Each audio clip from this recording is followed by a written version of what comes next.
പത്തനംതിട്ടയിലേക്ക് പോയാൽ പത്തനംതിട്ടയിൽ നിന്ന് ശ്രീരാജ് ചേരുന്നു. ശ്രീരാജ്, എന്തായാലും നിലവിലെ കണക്കിൽ പത്തനംതിട്ടയിൽ എപ്പോഴും LDFന് ഒരു മേൽക്കൈ നിലവിൽ പറയാനുള്ള ഒരു ജില്ലയാണ്. പക്ഷേ ഇത്തവണത്തെ തെരഞ്ഞെടുപ്പിൽ പ്രചാരണത്തിൽ നമുക്കറിയാം ഇഞ്ചോടിഞ്ച് പോരാട്ടം നടന്ന സ്ഥലങ്ങളാണ്. പ്രത്യേകിച്ച് യൂത്ത് കോൺഗ്രസിന്റെ നേതാവ് അബിൻ വർക്കിയും അതോടൊപ്പം ആരോഗ്യമന്ത്രി വീണ ജോർജും തമ്മിലുള്ള പോരാട്ടം. അതോടൊപ്പം അതേ മണ്ഡലത്തിൽ തന്നെ കുമ്മനം മത്സരിക്കുന്നു. ആറന്മുളയിൽ വലിയ പോരാട്ടം കണ്ട സ്ഥലമാണ്. ഓരോ മണ്ഡലത്തിലും ഇഞ്ചോടിഞ്ച് പോരാട്ടം നടന്ന സ്ഥലം കൂടിയാണ് പത്തനംതിട്ട.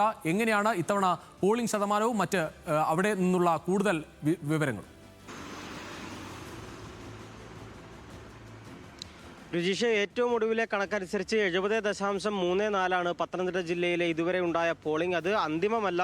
പോളിംഗ് ഒരല്പം കൂടി വർദ്ധിക്കാനാണ് സാധ്യതയുള്ളത്. എന്തായാലും കഴിഞ്ഞ തവണ ഉണ്ടായിരുന്ന പോളിംഗിനേക്കാൾ കൂടുതലാണ് ഇത്തവണ പോളിംഗ്. എനിക്ക് തോന്നുന്നു സംസ്ഥാനത്ത് ഏറ്റവും കുറഞ്ഞ പോളിംഗ് രേഖപ്പെടുത്തിയത് പത്തനംതിട്ട ജില്ലയിലാണെന്ന് തോന്നുന്നു.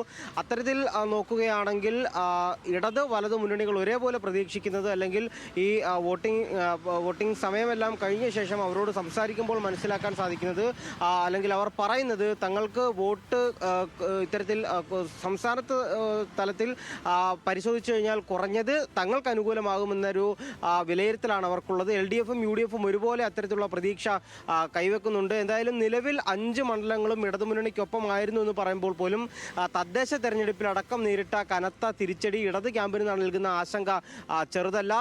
രുചീഷ് നേരത്തെ സൂചിപ്പിച്ചതുപോലെ ആറന്മുള മണ്ഡലം തന്നെയാണ് പത്തനംതിട്ട ജില്ലയിൽ ഏറ്റവും ശ്രദ്ധേയമായ മണ്ഡലം.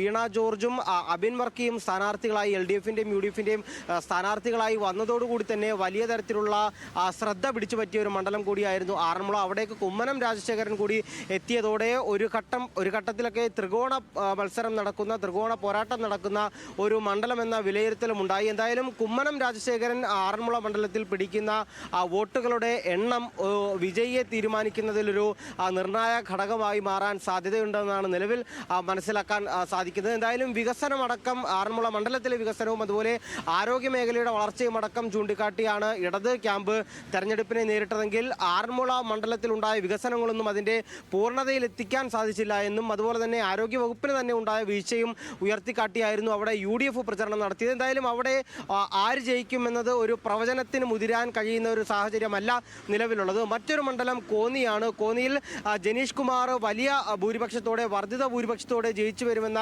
പ്രതീക്ഷയാണ് LDF ക്യാമ്പ് മുന്നോട്ട് വയ്ക്കുന്നത്. UDFിൻ്റെ സതീഷ് കൊച്ചുപറമ്പിലായിരുന്നു അവിടെ സ്ഥാനാർത്ഥിയായിട്ടുള്ളത്.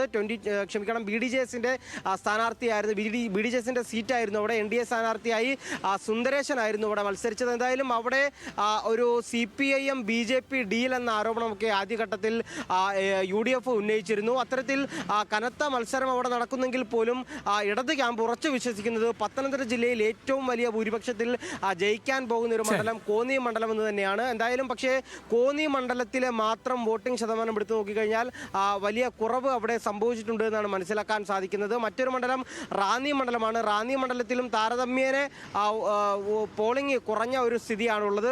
റാന്നി ശ്രീരാജ്, അത് തന്നെയാണ് കാരണം സമീപകാലത്തെ തെരഞ്ഞെടുപ്പുകളിലൊക്കെ വളരെ കുറവ് പോളിംഗ് നടന്ന ഒരു ജില്ല കൂടിയാണ് പത്തനംതിട്ട. പക്ഷേ ആ കുറവ് തങ്ങൾക്ക് അനുകൂലമാകുമെന്ന പ്രതീക്ഷ ഇടതുപക്ഷം വെച്ചു പുലർത്തുന്നു. എന്നാലും UDFും വലിയ പ്രതീക്ഷയിൽ തന്നെയാണ് പോകുന്നത്. കാരണം നേരത്തെ പത്തനംതിട്ടയിൽ വലിയ തരത്തിലുള്ള ഒരു മുന്നേറ്റം തന്നെയാണ് പ്രതിപക്ഷ നേതാവും പ്രവചിച്ചിരുന്നത്. അത് തന്നെ 100 സീറ്റ് എന്നൊക്കെ പറയുമ്പോൾ അതിൽ വളരെ മികച്ച ഒരു പ്രകടനം പത്തനംതിട്ടയിൽ ഉണ്ടാകുമെന്ന് അദ്ദേഹം പ്രതീക്ഷിക്കുകയാണ്.